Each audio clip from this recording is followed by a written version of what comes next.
Kim Scott, welcome to the Next Big Idea podcast. Thank you so much. I'm really excited for our conversation. Well, Kim, as you know, we're thrilled that Radical Candor is the second book in our new classic series. Which is it's a classic. That is exciting. We're naming it a classic right after Atomic Habits. And it's so fun for me. I think maybe we're doing this partially because it's an excuse for me to read all the books I should have read. And my gosh, Kim, now that I've read Radical Candor, my first thought is I should have read this much earlier in my career. This was a huge oversight. So, but hey, better late than never. I wrote it because it was the book I needed that I wish I had read. Right. Like I made all these mistakes. And so anyway, thank you. I'm glad you read it.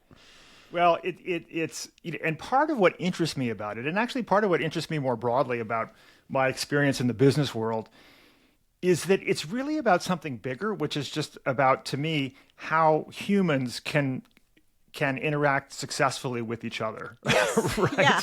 Yes. Right? I mean, right? Because I mean, and I think work for me, business environments are interesting because they're sort of quasi-scientific environments where we can study like different ways that humans can interact and try to help each other get better at life, Yeah.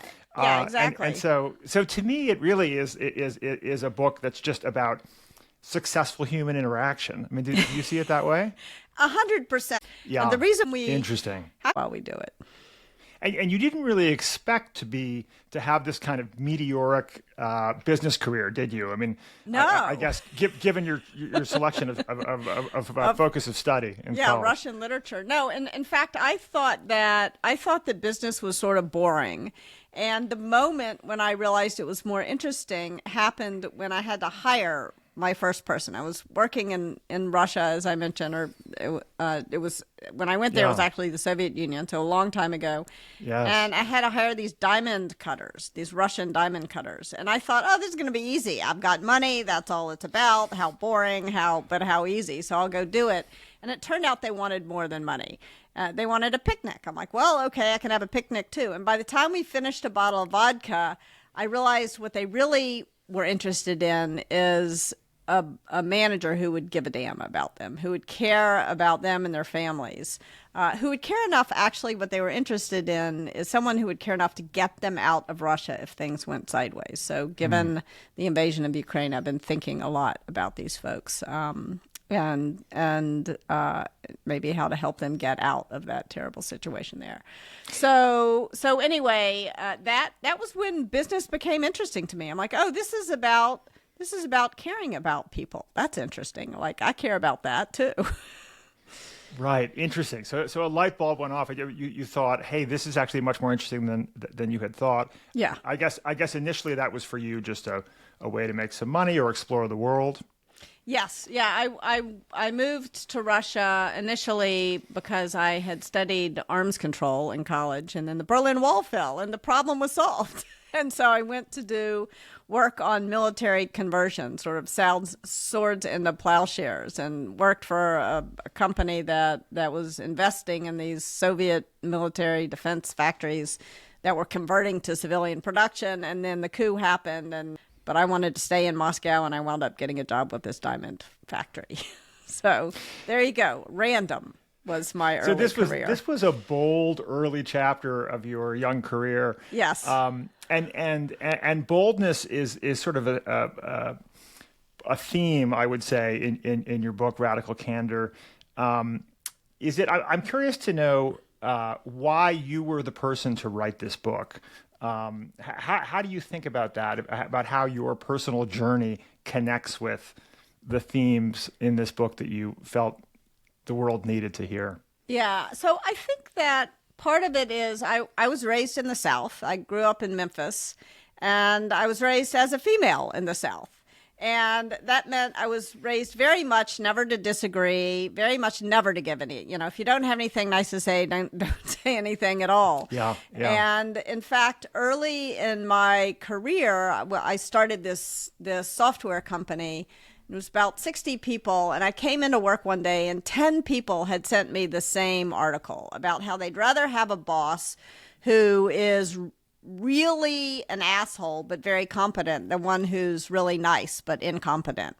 And I thought, gosh, are they sending me this because they think I'm nice but incompetent, or because they think I'm an asshole? And surely those are not my two choices. And this really caused me to think long and hard about what was the way out of that dilemma, because the thing that I really appreciate about my upbringing as a female in the South is that I was taught to care about people. I was taught to be truly kind. Right. And I didn't want to let go of that. And at the same time, I didn't want to be a pushover. I didn't want to cause my company to fail because I was afraid to say things to people.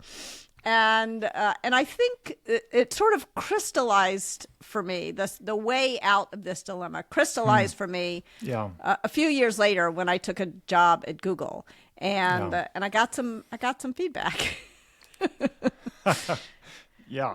You want to hear the story? Yeah, I'd love to hear the story. You got some feedback that you did not request. Yes, I did. So I had to give a presentation to the founders and the CEO about how the AdSense business was doing. And this was just a couple of months after I had joined the company. And I walked into the room, and there in one corner of the room was one of the founders on an elliptical trainer stepping away, wearing toe shoes in a bright blue spandex unitard. Super tight. Sergey or Larry? Can you tell us? It was Sergey. Sergey was in a super tight spandex sort of unitard. This was not what I was expecting or frankly wanting to see in the room. It was, in fact, when I read the circle, I was like, maybe he heard me give this talk, and that's why everybody's running around in spandex in the book. So anyway, that's what's happening in one corner of the room, and there in the other corner of the room is the CEO doing his email, and it was like his brain had been plugged into the machine. So this was probably like you in such a situation. I felt a little bit nervous. How was I supposed to get these people's attention? Luckily for me, the AdSense business was on fire. And when I said how many new customers we had added over the last couple of months, the CEO almost fell off his chair. What did you say? This is incredible. Do you need more marketing dollars? Do you need more engineering resources? So now I'm feeling like the meeting's going all right, In fact, I believe I'm a genius. And I walked out of the room. I walked past my boss, and I'm expecting a high five, a pat on the back. And instead, she says to me, "Why don't you walk back to my office with me?" And I thought, wow. Is this Sheryl Sandberg? This is Sheryl Sandberg. I'm not mentioning names here because I got a lot of feedback about this story. In fact, if you read the negative reviews on Amazon, you'll see this terrible, horrible name dropper. So I'm trying to respond to the feedback. But yes. Okay, so I'll drop the names for you if there that's helpful too. There you go. No, because it's very interesting. These are business leaders who, have had a real influence on our world, and so to me that's quite interesting. Yeah. Yes. I agree. I mean, it was one of the things I feel like is that I've been kind of the Forrest Gump of Silicon Valley. I've managed to work with a lot of different people. So anyway, Sheryl, Sheryl says to me, "Why don't you walk back to my office with me?" And I'm thinking, oh, wow, I messed something up.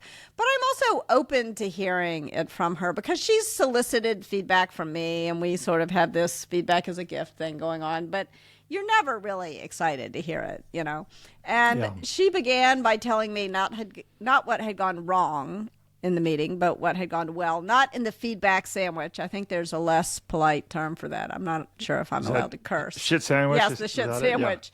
Yeah. Not in that sense of the word, but really seeming to mean what she said. But of course, all I wanted to hear was what I had done wrong. And eventually she said to me, "You said a lot in there. Were you aware of it?" And with this, I breathed a huge sigh of relief because if that was all I had done wrong, who really cared? And I kind of made this brush-off gesture with my hand. I said, "Yeah, I know. It's a verbal tic. It's no big deal, really." And then she said to me, "I know this great speech coach. I bet Google would pay for it. Would you like an introduction?" And once again, I made this brush-off gesture with my hand. I said, "No, I'm busy. Didn't you hear about all those new customers? I don't have time for a speech coach." And then she stopped. She looked me right in the eye, and she said, "I can tell when you do that thing with your hand." I'm going to have to be a lot more direct with you. When you say every third word, it makes you sound stupid. Now she's got my full attention. And some people might say it was mean of her to say I sounded stupid. But in fact, it was the kindest thing she could have done for me at that moment in my career. Because if she hadn't used just those words with me, and by the way, this is a really important point, she knew me well enough to know that those were the words she needed to use to get through to me. And she also knew me well enough to know that those words were not going to crush me. You know, she never would have used those words with other people on her team who were perhaps better listeners than I was. But she knew me well enough to know what she had to say in order to be clear. And if she hadn't said it to me just that way, I never would have gone to visit the speech coach. And I wouldn't have learned that she was not exaggerating. I literally said every third word. And this was news to me because before I had joined Google, I had raised money for 2 different startups giving presentations. Right. You know, I thought I was pretty good at it. It was almost like I suddenly realized I'd been marching through my whole career with a giant hunk of spinach between my teeth, and nobody had had the common courtesy to tell me, that it was there. And that really got me to thinking 2 things, really. 1, why had no one told me? But 2, what was it about Cheryl that made it so seemingly easy for her to tell me? And that was when I realized it really boiled down to 2 pretty basic things. She cared about me, not just as an employee, but personally, and she was willing to challenge me directly. And that combination of caring and challenging is what I call radical candor. And it's useful to think about, how did I know she cared? How did I really feel that? How can you as a manager, if you're listening to this, show that? And part of it was that she would do just basic, simple things. Like when I first took the job, I moved from New York to California to take the job, and I didn't know anyone here, and I was lonely. And she could tell that I was lonely. And she introduced me to a book group. I'm still friends with a bunch of those people to this day. I'm still in the book group, in fact, to this day. Shortly after I joined, and actually today is the anniversary of my father's death. And so I want to make space for him. But shortly after I joined, he was diagnosed with late-stage cancer. And I was devastated. And she could tell that I was devastated. And she said, Kim, you go to the airport, fly home to Memphis. You need to be with your family right now. That is your place right now. Your team and I will sit down and write your coverage plan. That is what great teams do for one another. We've got your back. We've got each other's backs. And those were the kinds of things that Cheryl did, not just for me, but for everyone who worked directly with her. And that is what created a culture of caring. I mean, she couldn't do those kinds of things for all 5,000 people in her organization. No matter how talented you are, relationships don't scale. But culture does scale. And when a leader treats their direct reports with real care, then it's much more likely in turn that their direct reports are going to treat their direct reports with care. And that creates a culture of caring. And that does scale, actually. But of course, you know, as I said before, it wasn't all sunshine and roses. I also knew that there was this challenge directly part that was going to happen. Right. Yeah. So it's critical. So the caring component and the compassion and the trust and the connection, the sense that there's love there, is critical to create a context within which we can give difficult feedback, like when you and too much, it makes you sound stupid. And you receive that feedback as something that's coming from a place of love, rather than just sniping or something. Yeah, exactly. And is it well? So it might be helpful actually to share with listeners your radical candor framework and how you think about it. Yeah. So I spent a lot of my career in tech, and so it's very useful to have a framework in any tech. And so this is a 2x2. So imagine a vertical axis is the care personally dimension of radical candor, and the horizontal axis is the challenge directly dimension. There you go. There's a picture. And in the upper right-hand quadrant, that is what that is where radical candor or compassionate candor is.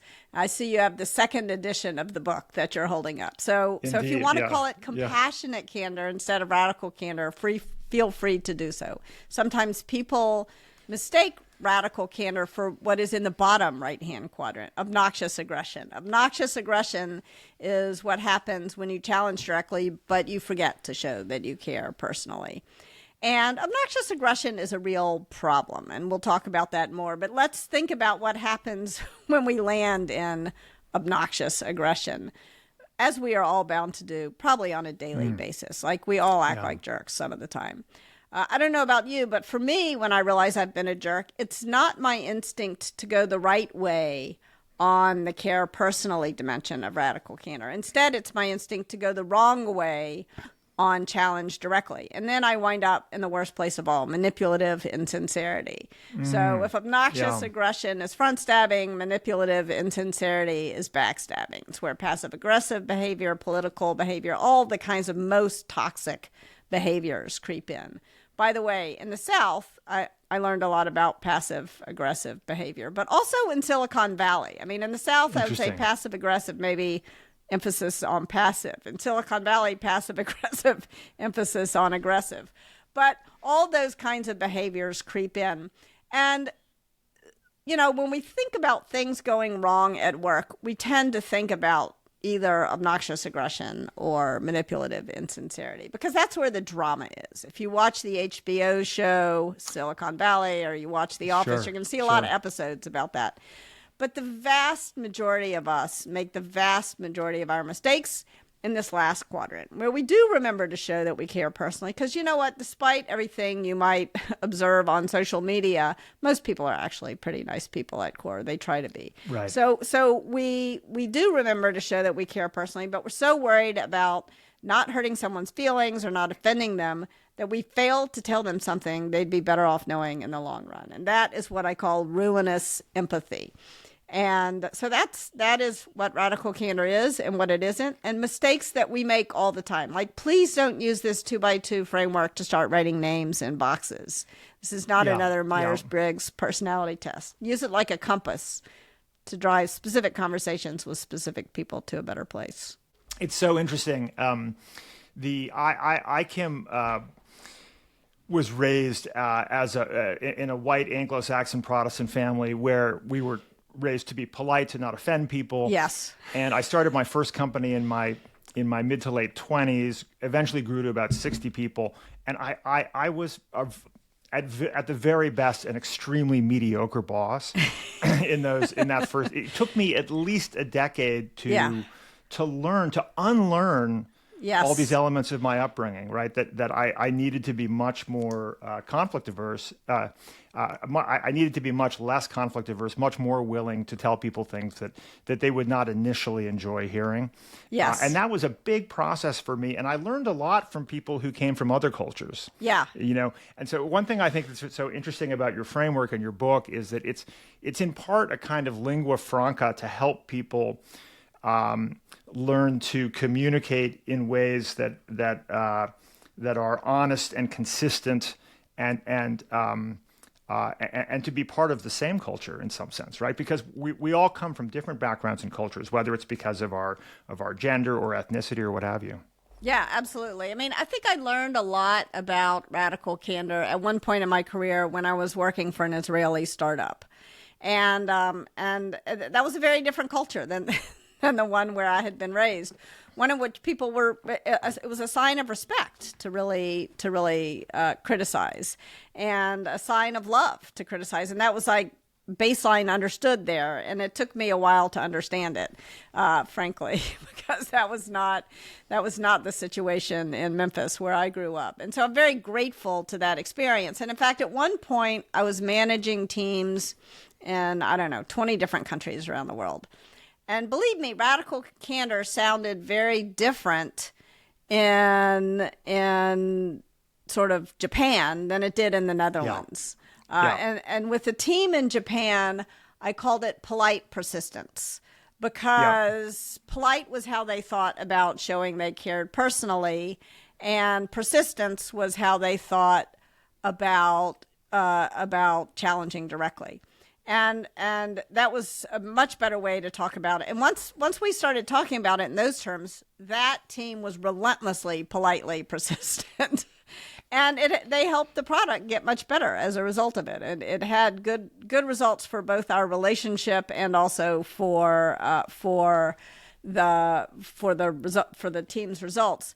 But if I had gone to the Netherlands or to the team in Israel and called it polite persistence, they would have thought I was talking about manipulative insincerity. And so you want to make sure that you remember that radical candor gets measured not at the speaker's mouth, but at the listener's ear. And that means adjusting for different cultures. And it also means adjusting for different individuals. Like there was one person who worked on my team who was Italian.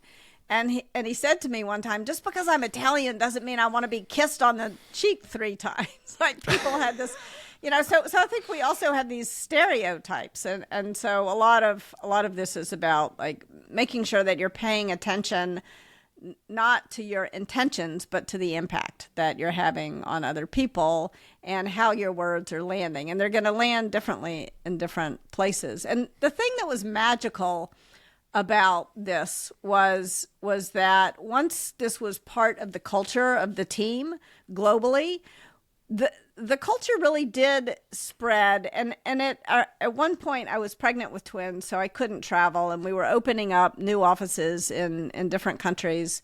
And in fact, we opened up an office in China, and I was really worried that it was going to be too authoritative. I had all these preconceived notions, and that only I could go there and change that culture. And then the leader of the team in China that we hired, who I really liked a lot, Roy Zhao, he said, why doesn't every team around the globe make a little video about their team and the culture? And they showed the videos at one of our all hands, every team. And there really was a unifying culture. And I had nothing to do with it, really, because I was practically on bed rest at this point. I definitely wasn't traveling. And it was a magical moment. Somebody actually just wrote me an email that was very meaningful. He said, I was reading this anecdote in Radical Candor, and he said tears sprang to my eyes because he works at his father's company, and he said he feels like his father is still alive in the company's culture. And it was a really cool moment. Yeah. And that is the great thing about creating a culture, is that it transcends any one individual if you really are thoughtful about how to translate it into action. Yeah. And do you think so? It's been 7 years, I think, just coming up next month since Radical Candor was first published. Yes. It's sold over 1 million copies. It's been translated into 23 languages. I'm sure that has surprised you to some degree, right? Yes. Do you think that has the world changed much in those 7 years? Do you think that that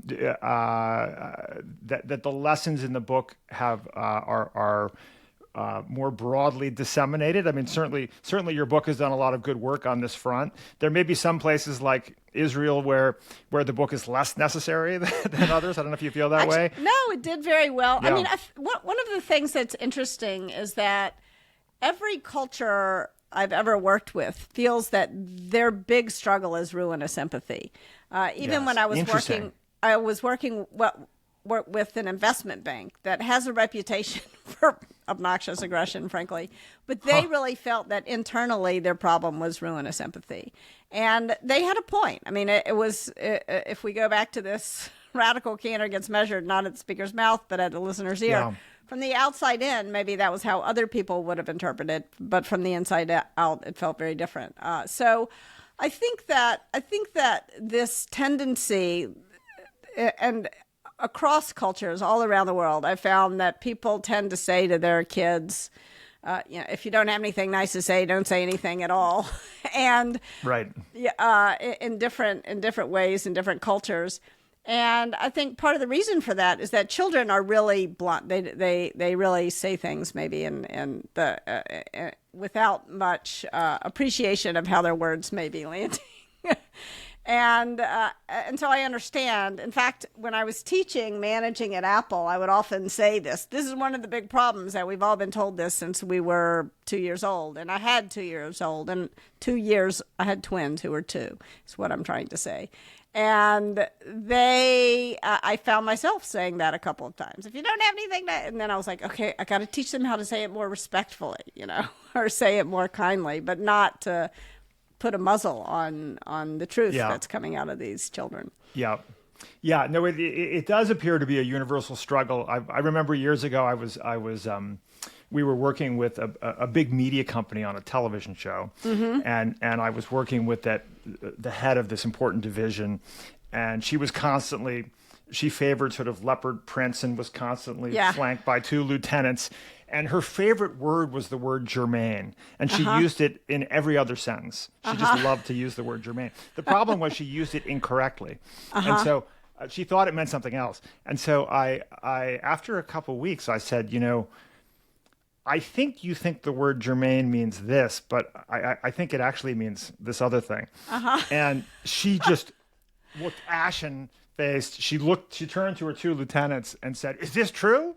And they both sort of sheepishly nodded their heads. So for years, she'd been using a word incorrectly in every other sentence, and no one had said anything. Yes. Right. And this is precisely the problem that, obviously, she clearly had not created a culture of radical candor with her team, or that somebody would have said something. But all too many of us, I don't mean this to sort of, throw shade on her in particular, but this is a big problem. Yeah, it's a big problem. And I think that there's also a nuance there that's probably worth exploring, because I think the thing that has changed since the book came out is we had Me Too, the Me Too movement, and we had Black Lives Matter. And I think that we are, as a culture, more aware of bias, prejudice, bullying, discrimination, harassment, and physical violations than we were when the book came out. In fact, I would say that when the book came out, I was a bit in denial about the experiences I had had as a woman in tech and as a woman in finance, just as a woman in the world. Hard for the author of a book called Radical Candor to admit. And I became aware of this when I was giving a talk at a tech company in San Francisco. And the CEO of that company had been a colleague of mine for the better part of a decade, a person I like and respect enormously, and one of too few Black women CEOs in tech. And when I finished giving the Radical Candor talk, she pulled me aside and she said, "Kim, I'm excited to roll out Radical Candor. I think it's going to help me build the kind of culture I want. But I got to tell you, it's much harder for me to roll it out than it is for you." And she went on to explain to me that as soon as she would offer anyone even the most compassionate, gentle criticism, she would get signed with the angry Black woman stereotype. And I knew this was true as soon as she said it. And it caused me to have a bunch of realizations at the same time. The first was that I had not been the kind of colleague that I imagined myself to be. I'd failed even to notice the extent to which she had to show up unfailingly cheerful and pleasant in every meeting we were ever in, even though she had what to be pissed off about at work, as we all do. And so I had failed to be an upstander for her. I also, that was the moment when I realized I had been in denial about the things that had happened to me as a woman in the workplace. I think because I never wanted to think of myself as a victim. But even less than wanting to think of myself as a victim, did I want to think of myself as the culprit. So I'd been even deeper in denial about the times when I was a person who had caused harm with biased sort of language or behavior, or even prejudices or bullying. And last but not least, I realized that as a leader, I had imagined that I was creating these BS-free zones where everyone could do the best work of their lives and enjoy working together.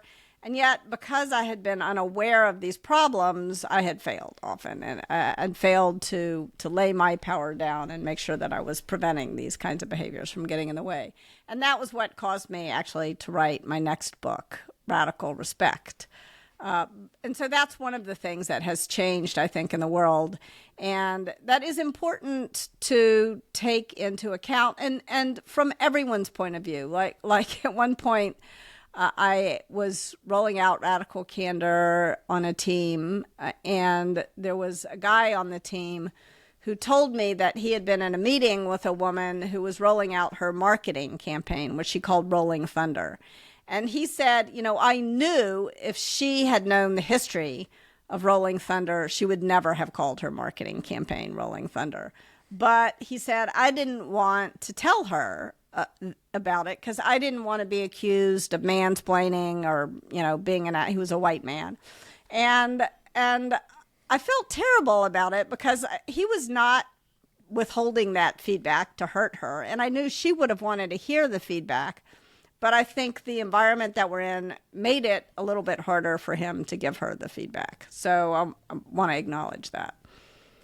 Yeah, so there's a lot of nuance here, right? Because we're making efforts, hopefully, to be much more sensitive and mindful of all the nuances of people's different experiences and backgrounds. Yeah. And at the same time, you make an extremely compelling case in Radical Candor that transparency and candor is a gift. Yes. And so how do we balance these things? What are your recommendations for how we can build more inclusive cultures that are also, transparent and effective cultures? Yes. I mean, I think a transparent culture is a more inclusive culture. There's a wonderful article called Protective Hesitation, written by the president of Morehouse College, David Thomas. And he writes about the problems that occur between managers and employees or between mentors and mentees when people are afraid to give each other feedback because they don't want to be called racist in the case of a white manager not being reluctant to give feedback to a black employee, but that black employee may need the feedback. Or the feedback may, in fact, be racist. It may, in fact, include a lot of bias. But only by being willing to take the risk to give the feedback and creating an environment where that employee free to tell you actually what you're saying is bias. It's not legitimate feedback. Can we move forward together? But that means that everybody's got to be willing to make themselves vulnerable to make mistakes. I think one of my favorite books of all time is Mindset by Carol Dweck. Yes. And I think when it comes to racism, sexism, to being inclusive, we got to adopt a growth mindset. Like, I really do not want to be a racist. And if I don't want to be a racist, that means I've got to be open to feedback when I have done something that is racist. Otherwise, I'm going to keep making the mistake. And so if I'm shut down to that feedback, then I'm doing the racist thing. But if I'm open to the feedback, then maybe it's bias that can be more easily corrected. So I think that but this is hard. I mean, this is like, it's one thing to have a growth mindset about learning math or learning a new, sort of language, but to have a growth mindset about these issues that feel like they come with a lot of moral judgment is much harder. Yeah. And there was enormous enthusiasm for these diversity, equity, and inclusion programs. Now we have businesses abandoning the term and cutting back on funding. Do you think that? How do you see the response in the business world to this set of concerns, and what should be done differently? I think, for example, when I started, I'm going to draw an analogy here. When I wrote Radical Candor, there was a lot of criticism about feedback training. And because there was a lot of feedback training that wasn't great and wasn't helpful. But that doesn't mean that we should abandon the desire to give and to receive feedback, because we've got to do it. And I think that a lot of this sort of DEI backlash, if you will, it can be boiled down to a desire to pretend that bias, prejudice, bullying no longer are a problem. And they are still a problem. We still have. So if you don't like the training, the DEI training that you did, you still have to come up with something else that's going to address the problem, because the core problem is still with us. And it's astounding to me how that people could even imagine saying that it's not. But for example, recently I did a post about radical respect on LinkedIn, and the CEO responded, "Oh, surely these are not problems anymore." And I showed my husband this response, and he said, "Oh, that guy's trolling you." And I said, "I don't think he actually is trolling me. I think he actually believes this, but let's see." Yeah. And so I responded privately to him, and he was not trolling me. He actually believed this. And the reason why I felt he wasn't trolling me was because I had also had an experience recently where I was at a social event, and a guy who I know well socially, and I know to be a person who would not, would never grope a woman. And he's like, "Oh, that doesn't happen anymore." And I'm like, "You got to be kidding me." But he really thought that after Me Too, like, that had solved the problem, which it did not solve the problem. So I think it's really important to stay focused on the problem rather than criticizing the first solutions to the problem that we tried to come up with that maybe didn't work as well as they could have. And there were there's a lot of DEI trainings that are wonderful, that do work. So let's not throw the baby out with the bathwater. Yeah. Well, let's get into the nuts and bolts of how to give and receive feedback effectively. Okay. And this for me, I want to tell you, Kim, this has already been, just in the last week, really useful for me. I have asked so far 3 members of my team, what could I do or stop doing that would make it easier to work with me? Yes. And by the way, I should say in background that I'm currently running a business with a team of 10 people. And I like to think we're kind of a jazz band, right? Like, we understand each other. It's so small. We all totally there's so much that doesn't need to be said because we're all very close and talk constantly. And I've had the sense that a lot of formal practices are not necessary with our little jazz band. But I'm beginning to think differently because I've already seen I've already learned quite a bit from asking these 3 members of the team this question. So is this a question that you would recommend that most people ask? What could I do or stop doing that would make it easier to work with me? So that is the question that I like to ask. But when I started Radical Candor, a small team, and at this point, small was like there were 2 of us on the team. It was a tiny little team at first when we first started. I started this company with Jason Rosoff. And after we had worked together for a couple of months, Jason said to me, "I hate your go-to question. I hate it when you ask me what could I do or stop doing that would make it easier to work with me." Well, that's radically candid right there. Yeah, that was so I was doing something right because he felt free to tell me. Although he didn't feel free to tell me. I actually had to ask him because I noticed he was using. I put that question on a slide, and then he deleted it, and he put another question on a slide, and then I deleted his question and put my question back on, and then before we kept going around on this, I was like, I should pick up the phone and call Jason and talk to him.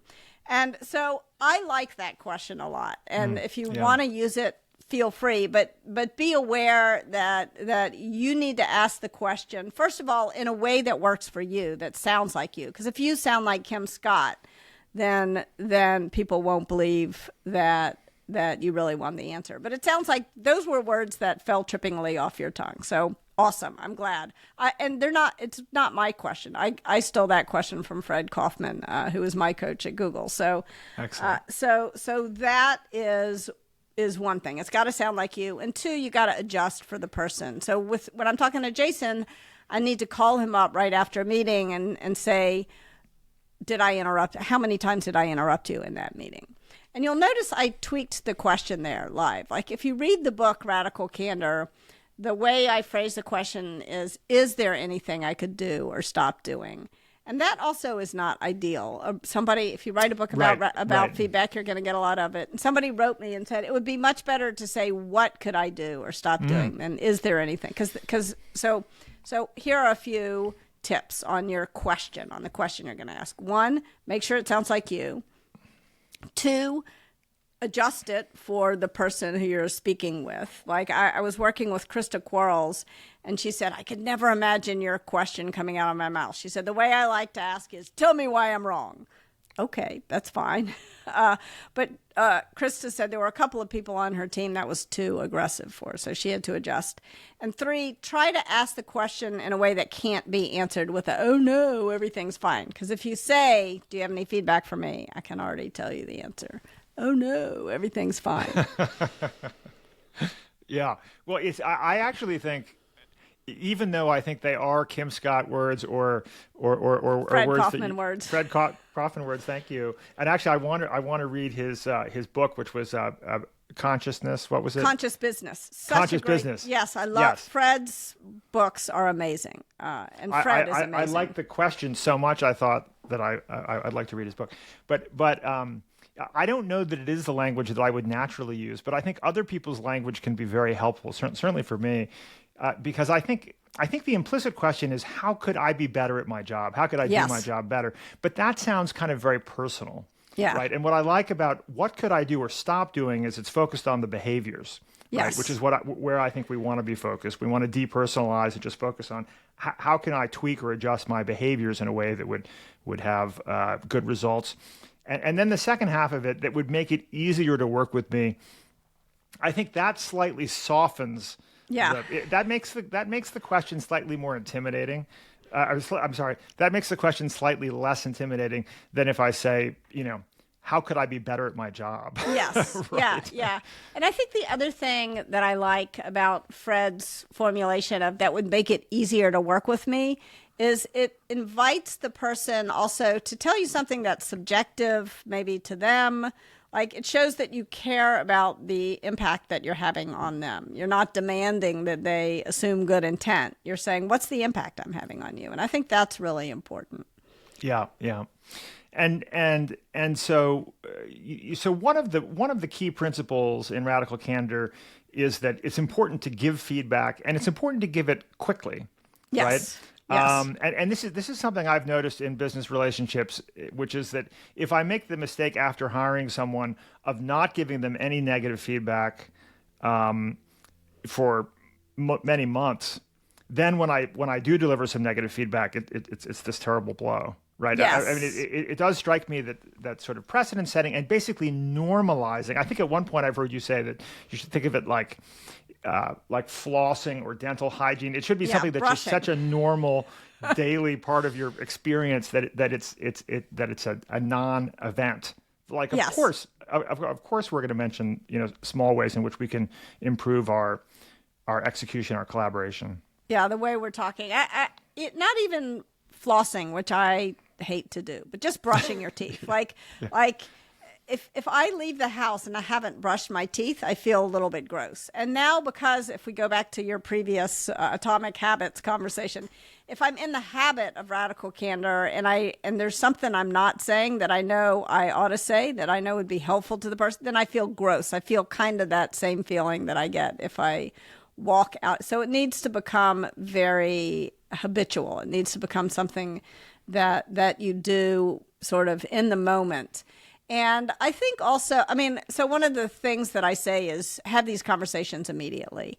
And there are exceptions to this. Like, if I'm enraged, then I may want to wait until I calm down. But the reason why I say things sort of that are more maybe categorical than I mean have it immediately is because usually, like 99 times out of 100, if I say to myself, oh, I'm going to wait for a better moment to tell the person, then what I'm really saying is I'm never going to say it. And I'll tell you a story about a moment when I failed to share some critical feedback with an employee. There was a guy who was working for me, and I just hired him, and he tended to call the women on his team girls.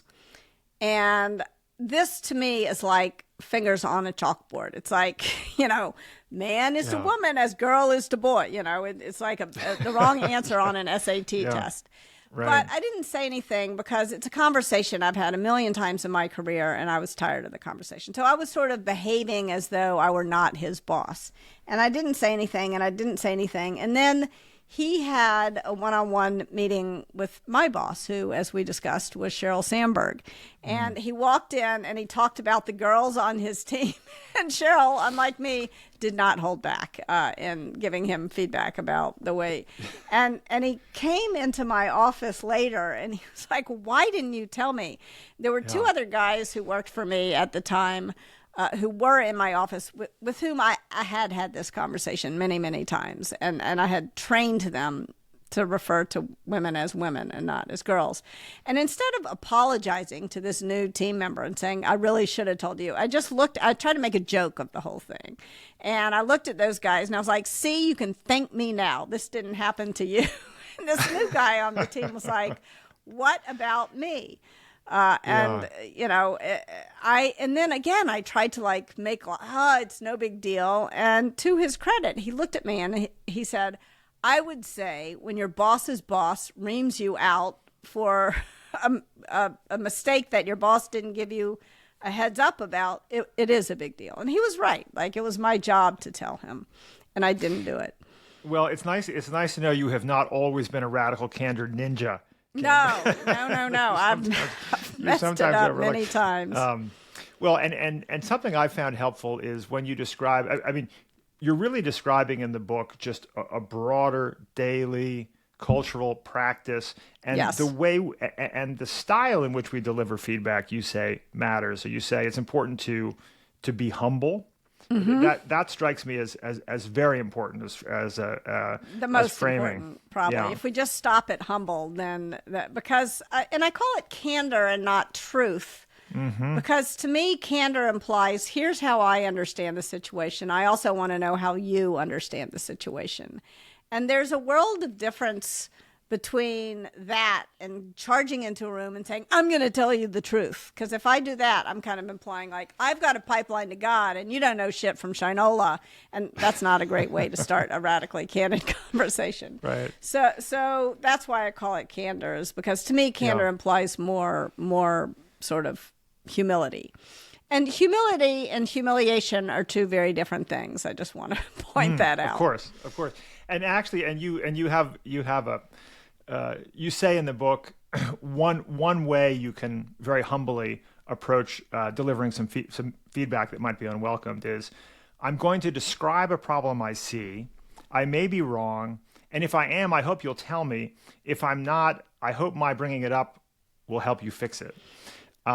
And that's, to me, that kind of language, specific examples of language that can be employed is very helpful. Yeah, and I think it's so important to remember, because one of the reasons that people often give, or excuses that people often tell themselves, and I don't mean to point fingers, I've told myself this too, is I'm not sure I'm right, so I'm not going to say anything.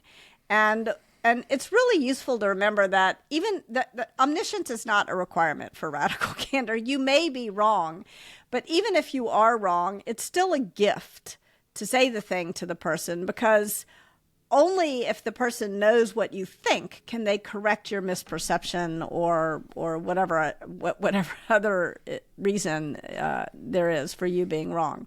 So it's really useful to give people feedback that you're wrong about. It's still a gift. That framing for me is really powerful. This notion that it's a gift. It's a gift that might be uncomfortable for the giver. Yes. Right. I mean, and the receiver. Right. And the receiver. Exactly right. But it's a gift nonetheless. And you also say that it's important to be descriptive of the behavior and its impact. Yes. I think part of this is about depersonalizing to some degree. Like, the more descriptive we are of the behavior and its impact, the less personal it is. And I have one wonderful example from the book. You say that you once actually had to say to a member of your team, when we were in that meeting, you passed a note to Catherine that said, check out Elliot picking his nose. I think he just nicked his brain. Okay, so apparently this really happened. This really happened. This was Elliot in a ended up business school seeing class. the note, and it pissed him off unnecessarily, making it harder for you to work together, and was the biggest contributing factor to being late on this project. This Right? is So a true, that's true specific story. and descriptive of behavior, I would say. Yes, and I think we often don't. I mean, it's embarrassing. Like the note was embarrassing. It was embarrassing for me to say, you said Elliot nicked his brain picking his nose. Like I didn't want to, but we have to use the words that describe what actually happened if we're gonna really understand why it is a problem. And so what other examples are there of of difficult feedback that you'd have? I'm going to say that again. What other examples are there of difficult feedback that you've had to give in your career or that you've heard other people give? Yeah, I mean, the classic example is body odor. And it's, but it's important. Like there was a guy that worked at a company where I worked, and literally people would come out of a meeting with him in a conference room, like choking, like laughing and choking.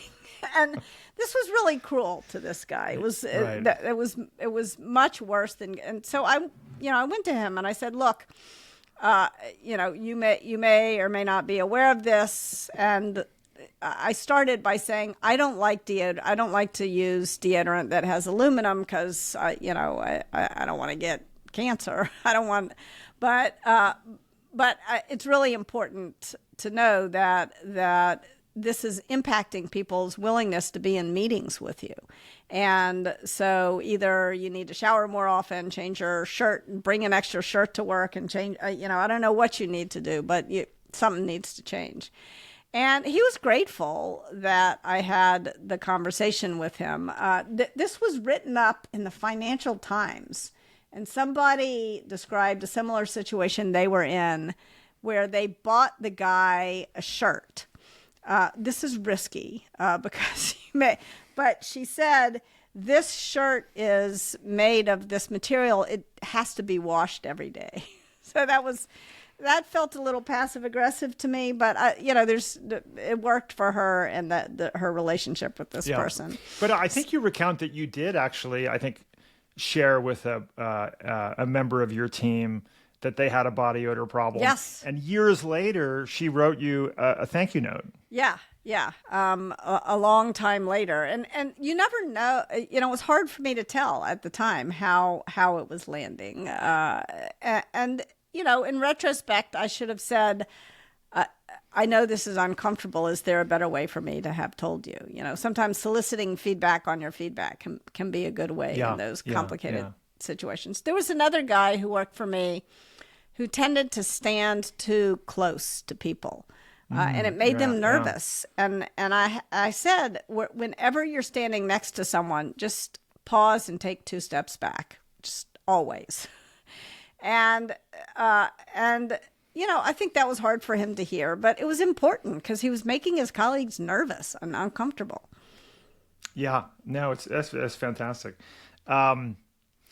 So if we create these cultures, Kim, where we're constantly giving feedback from a place of love and support that's candid and helpful and constructive.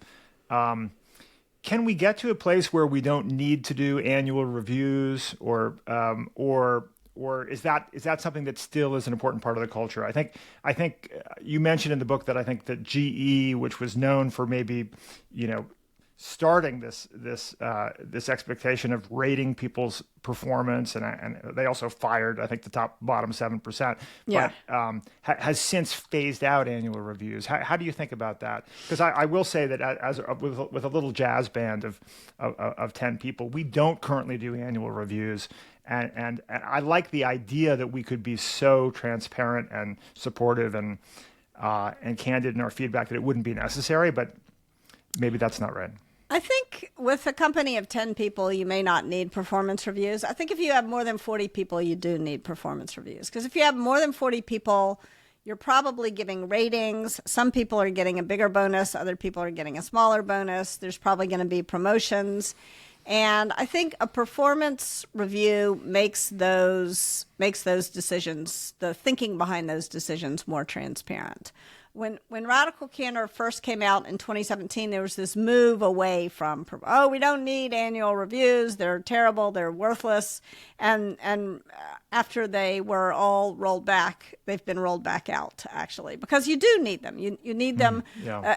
And in the second edition of Radical Candor, I talk about this more explicitly. I talk about the difference between sort of performance management, that's what a performance review does, and these development conversations. And you need both. You need to do both. But if you only do the development conversations and you don't do a formal performance management system, then managers wind up having too much power, for example, over who gets promoted, who doesn't get promoted, because they're making subjective decisions without some kind of formal process. And the thinking behind that is less transparent, as I already said. So, but I think it's also important, if you do roll out a performance management system, that you make sure that people understand that this is not a substitute for these impromptu 2-minute development conversations. You absolutely should not move away from the impromptu jazz 2-minute sort of conversations that are really hook into people's intrinsic desire to get better and to do better. Sometimes I think companies do something that is also problematic in a different way, which is they try to hook every single development conversation, every single impromptu development conversation into the performance management system. And that's a mistake because, like, I didn't want to know whether saying was going to impact my performance rating and therefore my bonus and therefore my ability to get promoted. I just wanted to stop saying and that was what my boss wanted to focus on in that moment. And so I don't think you want to hook every single little conversation into the performance management system either. Your philosophy articulated in Radical Candor is about more than just giving feedback. It's also, it seems to me, about collaboration and Yes. And leadership. And you say at one point that unilateral authority doesn't work. No. And does which not. is a really interesting and provocative assertion, and it really goes against the grain of a lot of assumptions Yes. in American business culture about how business gets done.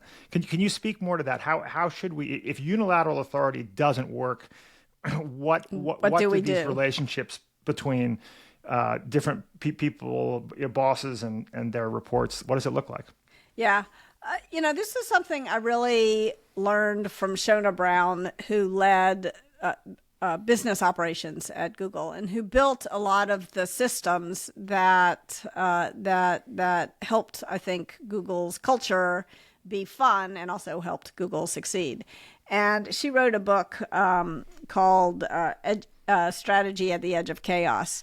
And one of the things that she baked into the hiring process, into performance review processes at Google, is that a manager could not unilaterally decide who to hire, who to promote, who to fire, what bonuses people got. It had to be part of a system. And the idea is that people make better decisions as teams in these sorts of ways. And they make better decisions in a team in part because there's less bias introduced, right? There's less favoritism introduced. There's less cult of personality introduced when there's a team of people who are deciding who to hire. When there's a process for deciding promotions. When performance reviews reflect a 360 evaluation, not just one person's sort of unilateral decision. And so I think, for a long time, I think big companies were really sort of influenced by command and control thinking. And I think that has really changed, actually. I think there's pretty broad acceptance of the fact that command and control is not the best way to get things done efficiently, and it certainly is not the best way to innovate. And so, what are we left with if not command and control, if not this unilateral decision making? It is sort of a culture that optimizes for collaboration and that honors everyone's individuality at the same time. And the kind of atomic building block is actually the human relationship.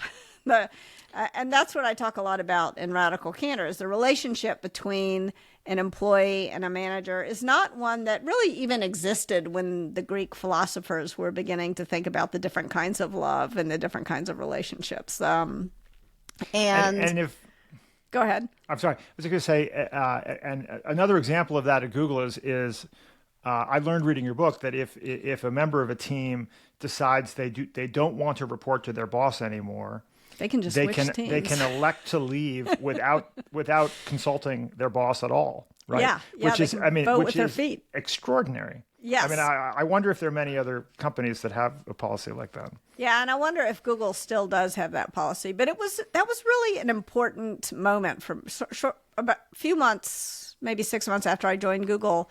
3 of my 5 direct reports just went to other teams in the same week. And I was like, oh my gosh, I'm going to get fired. I remember driving out to the coast and watching the ocean come in and thinking, gosh, will they pay for me to move back to New York if they fire me? I was really worried. But I was lucky. I had a good boss at that time, Cheryl, and I went to her and talked to her about what went wrong? And she explained to me, she said, you were making the right decisions in terms of logic and in terms of experience. It was a very young team, many of them straight out of college. And what I had done is just divided the team into 5 sub-teams and put, each team had a certain responsibility and a manager. It seemed like a no-brainer to me. But she said from the perspective of the people on your team, they were like, you thought you were spinning a rope and you were just flicking your wrist a little bit, making these little tweaks. But if you're at the end of the rope, it feels scary. It feels like you're about to get flung off the rope. And so you need to sort of think about how you don't want to jump too quickly to implementing ideas. You want to listen to people. There's a loop that you want to go through. You want to listen to people. You want to help them clarify their ideas. You want to put ideas into a debate cycle. And then you want to identify who the deciders are. But you as the leader are not the decider. You want to push decisions into the facts. Then you want to persuade the rest of the team that this decision was a good one, and it should be the decider who persuades, not you, the leader. So again, you're giving your team the stage all the time. And then you want to make sure that you're saving time for people to implement the ideas. I think I put execute in the book, but I'm trying to use less violent language. So implement the ideas. And then you want to learn whether or not that was the right thing to do. That was, either the decision was a bad one or the implementation was a bad one. And that means you got to start all over again at listening. Yeah. So it's a really kind of egalitarian. There's a lot of respect for people at whatever their station is. I understand from some folks who work at Google today that there's that an intern in a given meeting, if they're persuasive, has a lot of weight. And just because your title might be VP or whatever doesn't mean you just railroad over other people's opinions. You have to persuade the group that's sort of the local culture. Much more egalitarian. You then went from Google to Apple, which was a somewhat different culture. So I'm very curious about that transition for you.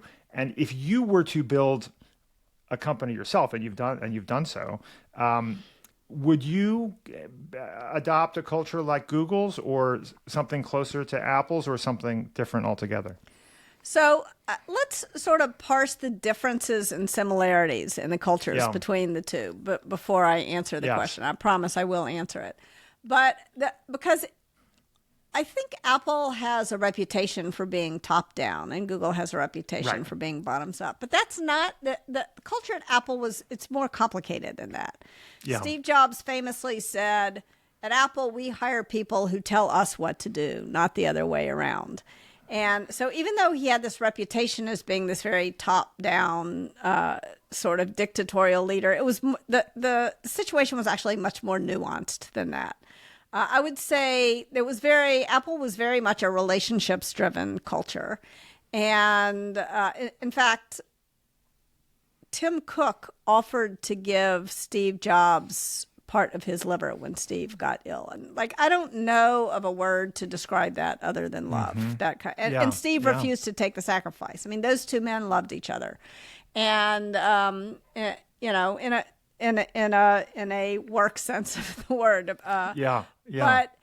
But there was a lot of human warmth and reality that was at Apple that I really loved. And there was this notion of the directly responsible individual. And that meant that you were responsible for the decisions that you were making over what was yours. So it was very clear, sort of, we called it category 1, category 2, category 3. Category 1 were the decisions that you got to make without consulting anyone else. Category 2 were the decisions where you needed to consult other people. And category 3 were the set of decisions that you were not invited to opine on. And it was very refreshing. I mean, when I first left Apple at Google, I used to get, I don't know, at least 600 emails a day. I mean, some huge volume of emails. And when I got to Apple, I would check the Wi-Fi every so often because I would get maybe 4 emaemails a day. Interesting. So very different culture. Yeah, very, very different culture. And that was refreshing. I mean, I was like, oh my gosh, I have time to think at Apple. And at Google, it was always stimulus response, stimulus response, stimulus response. Apple is kind of a sort of cultivate one flower. Google's a let 1,000 flowers bloom kind of culture. Right. Right. Another way to describe the difference between the cultures is the bikes. At Google, there were these multicolored bikes, kind of crazy looking bikes.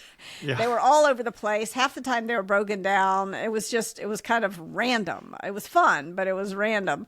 Whereas at Apple, there were these bike rooms with these beautiful silver bikes with a little red bell on them. And there were helmets that were in this room. And you could lock the bike up. If you rode the bike to another part of campus, you could lock it up and then ride it back. Whereas at Google, it was expected that you just leave it there and you may have to walk back. And that means you're going to be late to your next meeting. So there were sort of, if Apple had we got to control the user experience kind of culture, Google had a everything goes kind of culture. But that doesn't mean that Apple was top down. The directly responsible individuals had a lot of authority over their area. Right.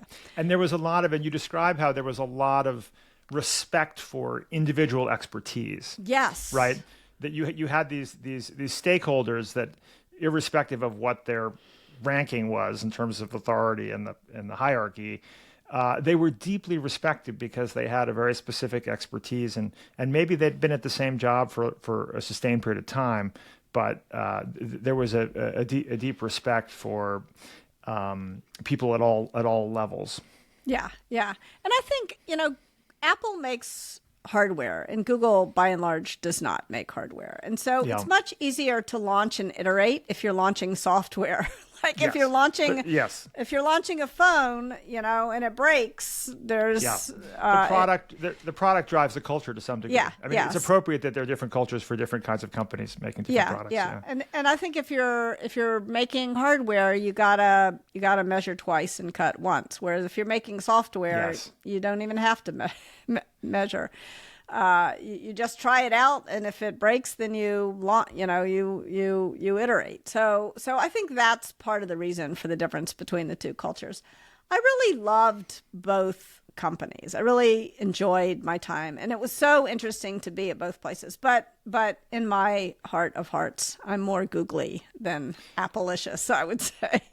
Than Applicious, interesting. Yes. Well, but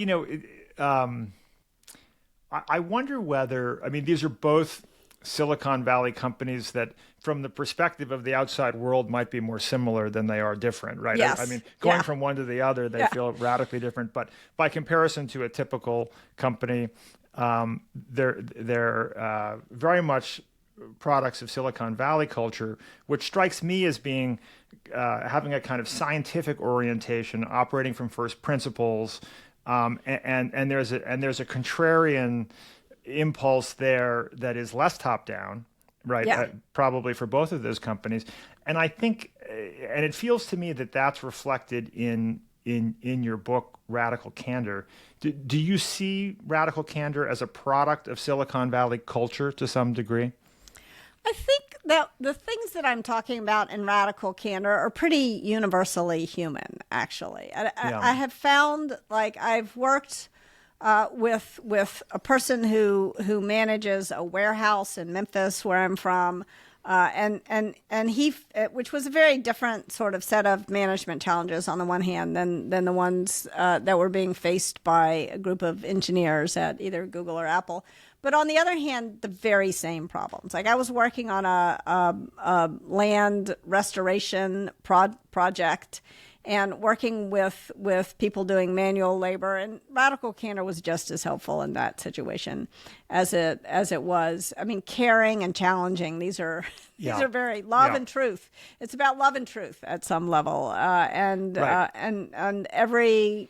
That's relevant. Anytime you get a group of human beings together, those two attributes are relevant. And so I think that it's pretty universal. And also I think that management is something that rarely gets taught. Actually, I mean, I went to business school. How many classes did I take about management? None. Zero. Zip. Nothing. Nada. And I think we have this notion that that the reason is it can't be taught. You know, it's a learning by doing kind of skill, and there's some truth to that. But I think we've got to learn to teach management, and we got to learn to teach it everywhere. And I think part of the reason why there was more emphasis on it, maybe in Silicon Valley, especially when I was doing managing at Apple, conducting the managing at Apple classes, is that the sort of competition for hiring was intense here, and people leave bad managers. It was at a moment in time when people could not afford to have bad managers, because it's very expensive to lose to lose people who you've gone to the expense to hire and train. And I think during the Great Resignation, there was a big spike in interest in Radical Candor, but for the same reason. That was happening more broadly than just in Silicon Valley. Interesting, right? And so that the change in the power dynamic between employers and employees, because of the enormous demand for talent, changes cultures, and probably in a good way. I think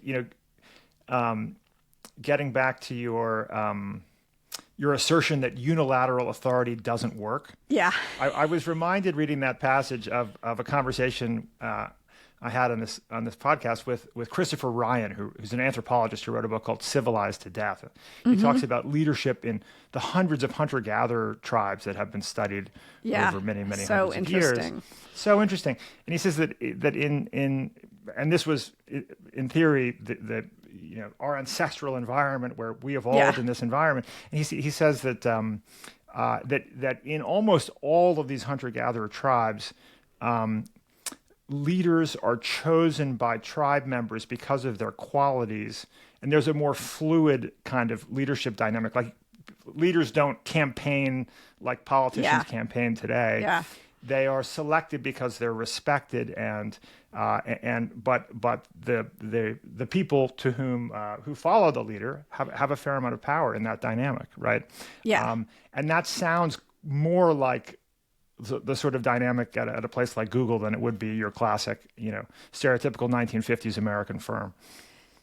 Yes, and I think if you have if you broaden the aperture a little, widen the aperture a little bit, the followers always have power, because Yeah. if the followers are just pretending to follow, but they're not actually following, the leader's not going to be successful.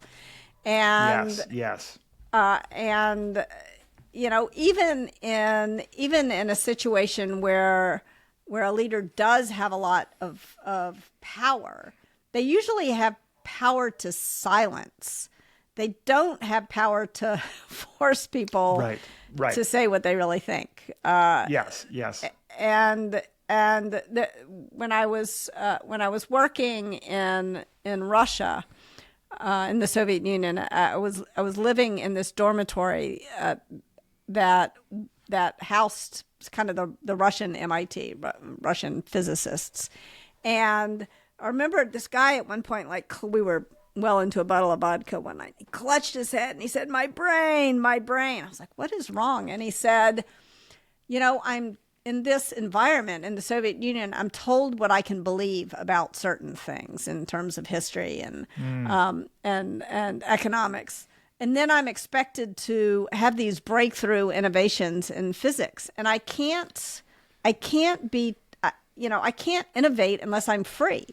And I think innovation happens in free. There's a book called Innovation, and it's Why It Flourishes in Freedom is the subtitle. And I think that's true. Innovation flourishes in freedom. It does not flourish in command and control kind of environments. Right. And this gets back to this wonderful notion of business as an environment where we can study how humans collaborate most successfully. Yes. And it is a competitive environment, and it's an environment within which, when you create cultures of really effective collaboration, those teams are more effective, create better products, and are more successful in the world. And what a wonderful sort of fact that it seems to be true that teams that treat all team members with greater respect and love and radical candor, as it happens, are more effective. I mean, that's kind of a nice outcome. It's more successful. It works. Yeah. That's one of the. In addition to creating great relationships, you create great results, and it's nice that the two are aligned and not in opposition to one another. And later in our careers, we start to realize that the relationships end up having been one of the biggest, if not the biggest, payout of those experiences, right? Yeah, exactly. Fred Kaufman used to call it success beyond success. Like, on the one hand, we want to be successful, we want to achieve this goal, but what's the success beyond success? And often it's the relationships that we form with each other. Now, Kim, both you and I have the good fortune of having teenage children. Yes, we do. And living in homes with teenage children, we have the good fortune of having radical candor built into our lives. Yes. Every meal. We get a lot of it. Yes. That's right. So do you think that what you've learned and what you have written about in Radical Candor is helpful for parents? 100%. I often joke with people. I say nobody wants to give you critical feedback except your teenagers. If you're lucky enough to, this is a service that teenagers offer to humanity. And so, I came up with a lot of the ideas of Radical Candor when I was working at Google managing 700 recent college grads. So I felt like that was excellent preparation for parenthood, in fact. And one of the things that I learned there that's been very helpful to me as a parent is that it is the job of the younger generation to tell the older generation where they've messed everything up. That is how we move forward as humanity, is by recognizing our mistakes and correcting them. And often mistakes are most clear to those who have come along most recently. And so I think the most important thing to enjoy teenagers is to enjoy their radical candor, to be open to it and to learn from it. And, sometimes they're wrong.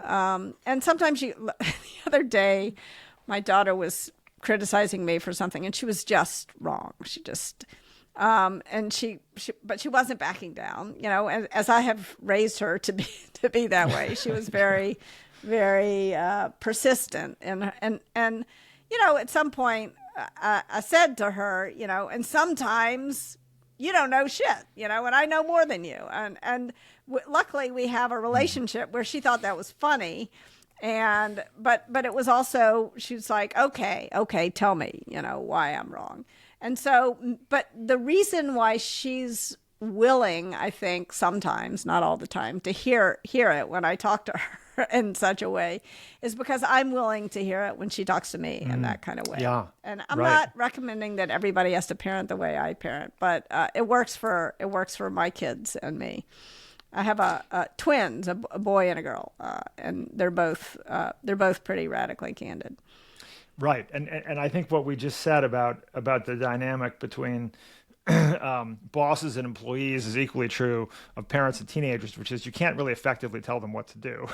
I mean, Yes. I mean that there is a reality to the power dynamic which evolves over time, and being actually honest about that is and accepting of it is I think maybe healthy for everybody. 100%. I mean, there's a chapter in Radical Candor called "Telling People What to Do Doesn't Work," and my kids they helped me edit it. They were often sitting there while I was editing it, so they're familiar with the book. I wouldn't say they've read it, but they're familiar with the book.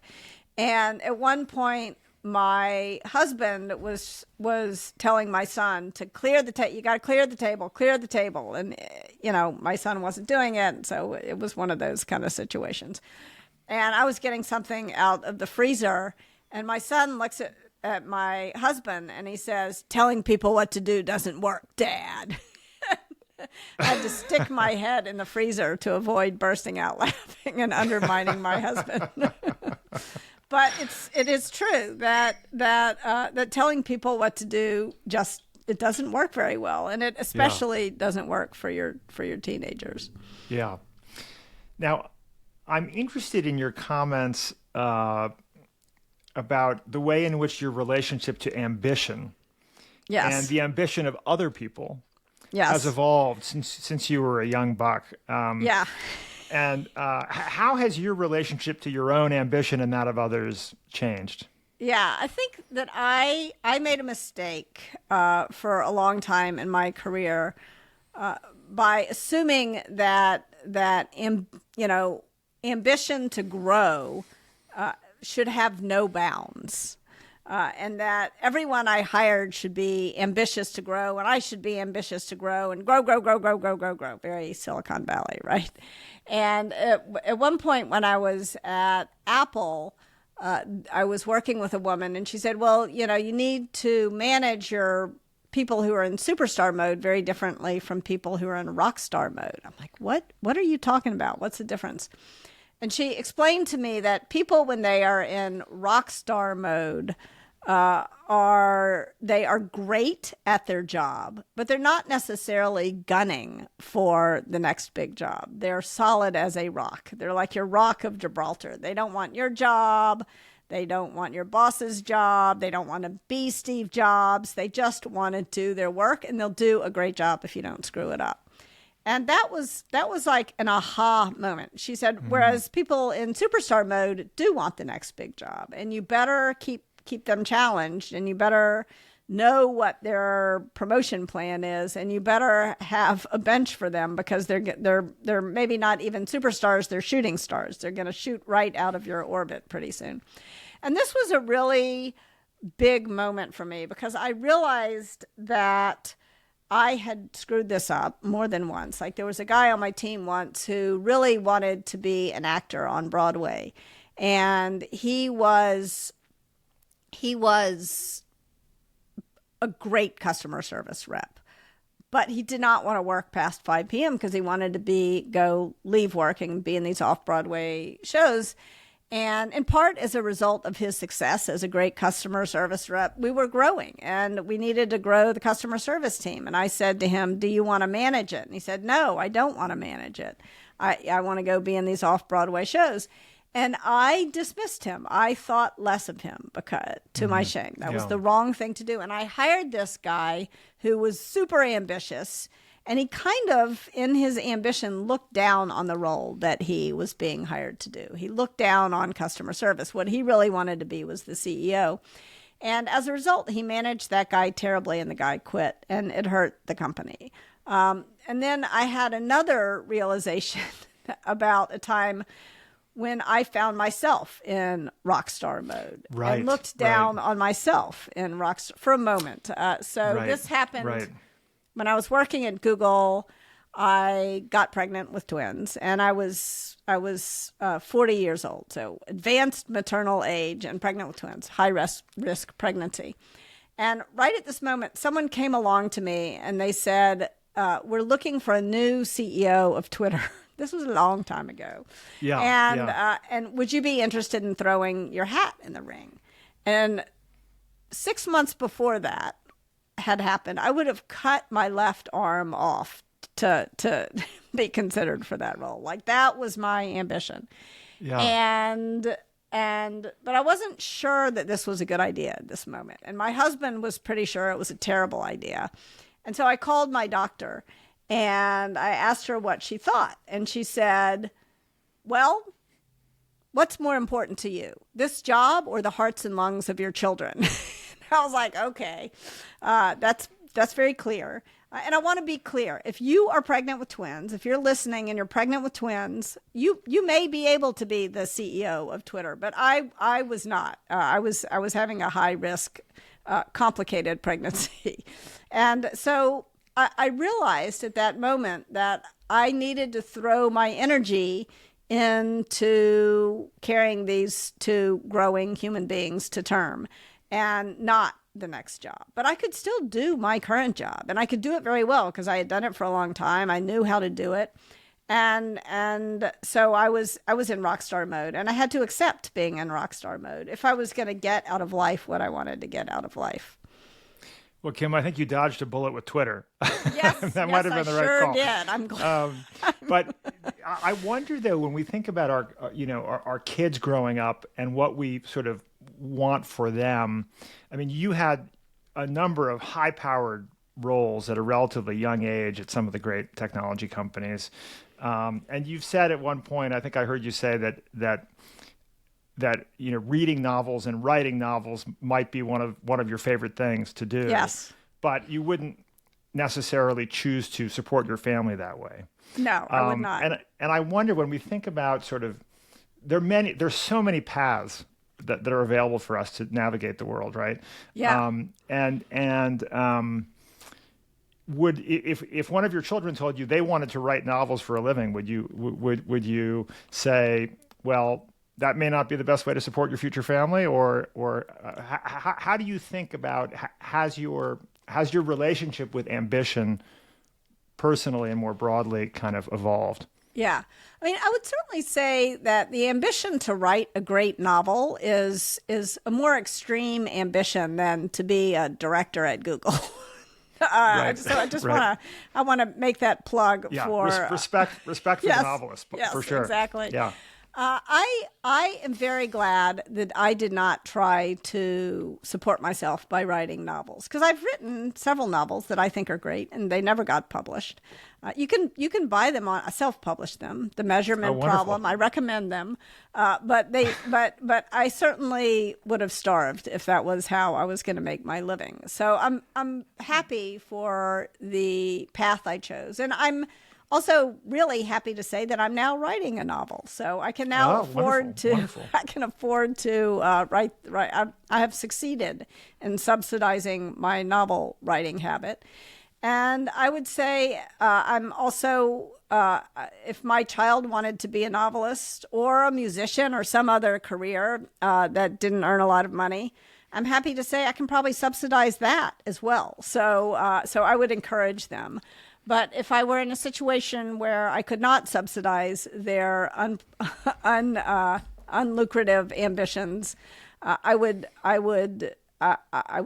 tell them, actually, you can't afford to do that, I don't think. But I would also say that one of the things that I have found is that it's important for me to be able to balance growth and stability. And there have been moments in my career when I have just tried to chill out because I had revved the engine too hard and I was burning out. I was miserable. In fact, in 1999, I quit my job, and I could barely afford to do this, but I could afford to quit my job. And I wrote a novel that year. It's one of the many great novels for which I got paid nothing and are still unpublished, The Measurement Problem. But it was really important to me to take a year and to figure out how to be happy. Because I was miserable Interesting. in several jobs I had had, and I think it was really important for me to take that year and to give myself that space. And it was a function of privilege that I was able to do it. But if I really encourage folks, if you can manage to take time off, I'm a huge believer in figuring out how to find that balance between growth and stability in your life. And also in terms of money, like when I was 15, I went on this trip to China. And as I mentioned, I grew up in Memphis. I'd never even been to New York City or Europe. I'd never been anywhere. And then all of a sudden, this was like one of those eye-opening, life-changing trips that one takes. My mother took me, so thanks, Mom. It was a big deal to me. And there was a guy on that trip, and he said, if you want to be wealthy, you need to learn to do two things. You need to balance your desires with your income and also learn how to adjust your income to your desires. And you've got to be able to do both. Yes. And if you don't, then you just wind up on the hedonic treadmill where, exactly, too much is never enough. Yes, exactly right. Well, it's interesting. One of my takeaways from reading Radical Candor is that I was reminded reading the book of what a privilege it is to build cool products with a collection of great people. Yes. I mean, there's a lot of joy actually in the pages of the book. Yeah. And joy in the relationship building and the navigation and the humility that's necessary to do it well. Yeah. And I have a bit of a view that though, like you, the thing I most want to do is write a beautiful novel. Second choice is just to write a novel. I joked when I started my first company in my late 20s that I was doing it in order not to write a novel. Yeah. And it's worked perfectly. I've gone 25 years, Kim, without writing a novel. But but that I kind of want for my children them to have all these joys. That the joy of building things with teams of people in ways that are collaborative and challenging and rewarding and result in both great products and great relationships, and also hopefully separately on the side, great creative fulfillment. Yeah, yeah. And I think there's also there is some joy to be found in necessity and some luxury to be found in necessity. I think that even though I groused about having to take these jobs because I couldn't afford to, make my living as a novelist, maybe I never would have written a book because I wouldn't have been forced to be in the world in the same way. I would have, if I'd had too much disposable income, I could have gotten lost in my own head, which it's easy to do. So a little bit of luxury of necessity is a good thing for folks, I think. That's right, and the discipline of having to do things that are clearly useful to other people. Yes, yes, clearly useful to other people, and just like you got to do. There is no shame in putting food on the table. In fact, there's a great deal of honor in that. And I think respecting work for its own sake, like doing the dishes, like there's stuff we got to do. I get so much pleasure out of yard work now. Yes, and there was a time in my career where I wouldn't allow myself to do yard work because it wasn't quote unquote value add. And that was BS. Like allow yourself to do work if you enjoy the work, and don't pay too much attention to how much or little you get paid for that work. Absolutely. Yeah. Well, Kim Scott, thank you for your time today. Such a lovely conversation. Thank you. I really enjoyed it.